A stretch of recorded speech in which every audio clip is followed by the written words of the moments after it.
What is happening, everyone? Welcome back to G-Ball Vision. Thank you for stopping in. Today I have for you guys a truly exciting unboxing to dig into. Before we get started, double check and make sure you are subscribed to the channel. I would love to have you here. And before you head out, do me a huge favor. Hit that thumbs up button. I greatly appreciate everyone. Really helps push the videos out there so more people get a chance to check them out. And feel free to let me know what you're carrying in your pockets today down in the comments. I love hearing from you guys. So we got a knife here coming in from QSP. Huge shout out to them for sending this over for us to take a look at.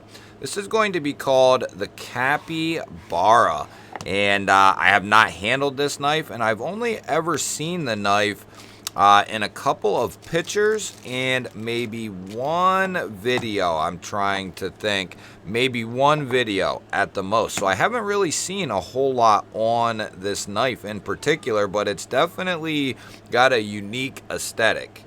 So we'll take a little closer look here, and we have a full titanium frame. And then we're going to have a lot of carbon fiber, this red, white, and blue carbon fiber. We'll have that as a secondary onlay, along with pivot collars. It looks like the thumb disc will also be made out of that carbon fiber. And then we have the same pattern on the lock side and clip side here. Now, we have a very unique looking titanium pocket clip. It kind of keeps the texturing of the rest of the knife. So I do like that aesthetic, especially on the lock bar, that they were able to do that milling process up and down that entire thing. I think that looks really cool. So let's flick this out. We'll use the thumb disc here, or ledge. Okay, yeah, that's pretty snappy. Got a nice sheep split blade, stone wash finish. This is coming in, I don't know where it is. I think it's M390. Let me check the box. It might say on the box, right? M390, yep, M390. And then that reminds me, I believe they had at least 4 different versions of this knife, maybe even like 6, but I do know there was a couple different versions that you could get. I believe they had stone wash finishes, satin finishes, and a couple other different combinations that you could get. And the size is, I guess I didn't know what to expect when it came to the size. I wasn't 100% sure, but it's a decent size, especially because they give you this full finger choil. If you have a little bit larger hands, that finger choil is going to be absolutely money. Now, if you have a little bit bigger hands, in the standard grip, you're going to be pretty cramped, but you can get on the handle there. But I think for most routine cutting tasks, you're going to be climbing up into that choil area. So what that means to me is this is going to be more of a secondary carry for me. You know, I like to be able to get a full grip on the handle without the choil for a primary knife. That's just typically how I go. And then something similar to this size for a secondary. While we're talking about that and the carry, why don't we see what this thing looks like in the pocket? We'll get our issuing stitches hank out and throw this guy on here. So it's going to be a little bit more than a standard milled clip because of this tail off here, but it looks like we'll still be well under our 1/2 inch or under our 1/2 inch mark. We'll be right at the 1/2 inch mark, so not bad at all. That's typically what I like to stay under, is that 1/2 inch mark, and that allows you to get a nice purchase right here to pull this thing out of the pocket. It has good retention. So the thumb flick is really nice. Good access to the lock bar there. How about the reverse flick is also nice. I'm just kind of aiming for the middle there. From the bottom, it works good as well down here at the bottom. So this is interesting. I've never had a knife like this. So, and you can come out from the side and push it outward as well. So pretty interesting take, and it's got a really nice detent. They jimp a little bit on the top of that flipper there. But yeah, they have these things tuned very well. I would say that's very close to going to be perfect for this knife. They have it a little bit heavier, so for that flipper tab, and that just works really well because thumb studs, even with a heavier detent, you can kick the blade out because you can get all that leverage. And the same with a rear flipper. You know, a heavier detent's not going to bother either of these two mechanisms for opening. So, you know, the stouter you can make that detent, the better off you're going to be in concerning the opening action. I like that blade shape a lot. That's going to be a great EDC blade shape, work style blade shape. You have that nice low tip there, and then a relatively small belly on the knife. You just kind of have this very long drag out to the tip. So you'll have some nice cutting edge there.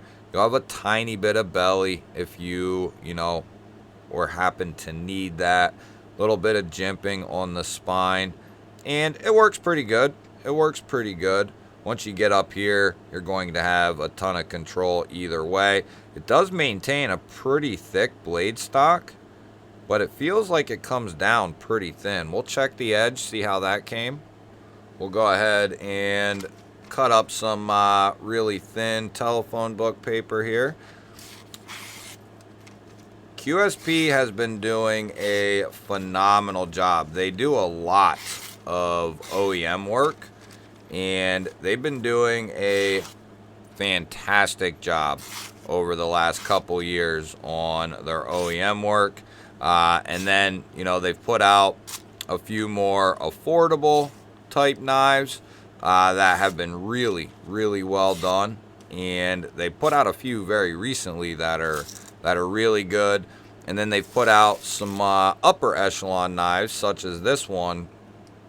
And one thing I can say for sure, I'd love to see this kind of in a raw finish where, or maybe not quite a raw finish, but something a little less loud, like maybe a micarta onlay with, you know, micarta as, I don't know if that's possible or not.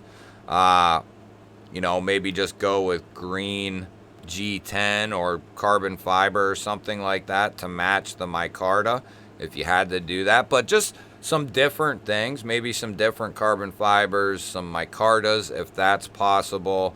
I was thinking like a raw titanium handle that's, you know, completely solid. Maybe a tie, you know, and you could go that route, just the solid tie handle, tie pivot collar, and then a titanium disc here. And then you could roll like a uncoated satin one. You could do a DLC and a DLC handle. So I see a lot of potential with this particular design if they wanted to take that route with it. I don't know, you know, where they are with this knife, but it seems, I'm not a huge, so it's a loud knife, the aesthetic of it. But other than that, this thing is really nice. It's really comfortable in both the grips. The action is fantastic. It's got a nice controlled drop, and this is a heavier blade as well. So, and it still is taking a little bit of effort to get it closed, but it's nice and smooth. So it just tells you everything's nice and controlled in there around the pivot. It will drop to your thumb, and then, you know, a nice shake or two. It'll go home nice and clean. Really snappy. QSP is going to do a good job with their M390. I think they're at 60 to 62 on something like this. I believe that's where they are. We'll go ahead and test the lock here, and let's do a double check here. Nicely centered. No detent lash at all. There's no pivot lashing in there. Lockup is about 35 to 40% there.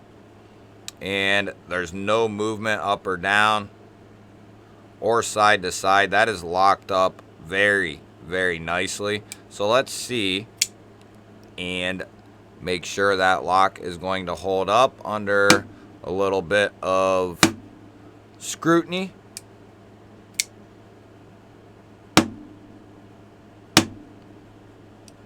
And we'll do one more for good measure.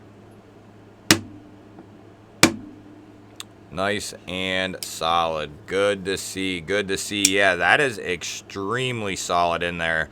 There is absolutely no movement in any direction. So that has a very, very positive lockup. So, you know, if you like loud, flashy knives, I don't remember the other colorways that you could get. But if you like loud and flashy, this might definitely be a candidate for you. I'd love to see some more neutral, you know, colors out of this thing. Now, some people are going to go crazy over this aesthetic. So it's going to all depend on your personality and what you like. I like it. It's just a little loud. I'd prefer something a little bit more subtle. And it is red, white, and blue, so, you know, there's that as well. But as far as just the knife is concerned, forgetting the aesthetics or the materials per se, I think it's a really solid mid-size knife. Time will tell, but, you know, based on first impressions, they're getting all the little things right that matter. And then all the secondary things came with a nice edge and finish on the blade. Great blade shape. Multiple ways to open it with a satisfying detent. Good access to the lock bar with a nice chamfer. A nice, unique milled clip. Going to carry a little high, but, you know, that is the way of a milled clip, especially when you have a little bit extra kind of tailing off there. Nice geared tie backspacer that kind of protrudes there. Yeah, I like the aesthetic of this thing. It's a really cool looking knife, and it feels like a little tank. You guys will have to let me know. Have you handled one of these Capybaras yet? Or have you ever seen one before? Let me know what you think. I love hearing from you guys. Don't forget to hit that thumbs up button. Always appreciate that, everyone. And if you're new here, we release videos just like this one every single day. Hit the subscribe button, ring the little bell. I would love to have you here. Otherwise, guys, I'll throw up a couple of new videos. Go check one of them out. Have yourself an awesome day. Thanks again for watching, and I will catch you on the next one.